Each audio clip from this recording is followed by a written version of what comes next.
अस्सलाम वालेकुम दोस्तों, आपको आपके अपने चैनल समथिंग डिफरेंट में खुश आमदीद। आज की इस वीडियो में हम आपको बताएंगे कि बाबर आजम ने कौन सा बड़ा बयान दे दिया। बाबर आजम ने तहलका खेज बयान दे दिया।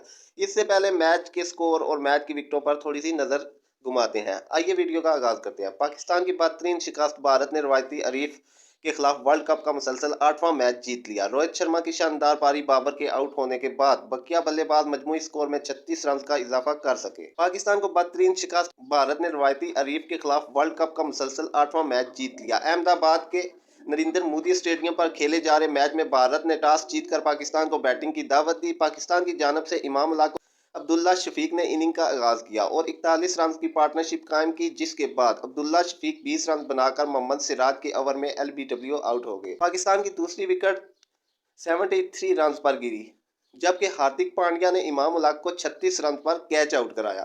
बाबर आजम को सिराज ने ये आउट किया। उन्होंने 58 गेंदों पर 7 चौकों की मदद से 50 रन की पारी खेली।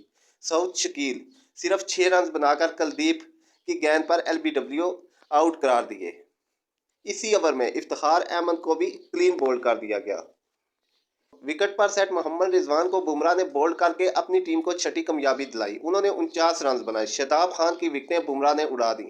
मोहम्मद नवाज 4, हारिस रऊफ 2 रन बनाकर आउट हो गए। हसन अली 12 बनाकर मैदान छोड़ गए। भारत की जानब से मोहम्मद सिराज, बुमराह, कुलदीप, हार्दिक पांड्या और वीरेंद्र जडेजा ने 2-2 विकेटें हासिल की। 192 रन के हदफ के ताक़ब में भारत की जानब से बैटिंग का आगाज रोहित शर्मा और शुभमन गिल ने किया।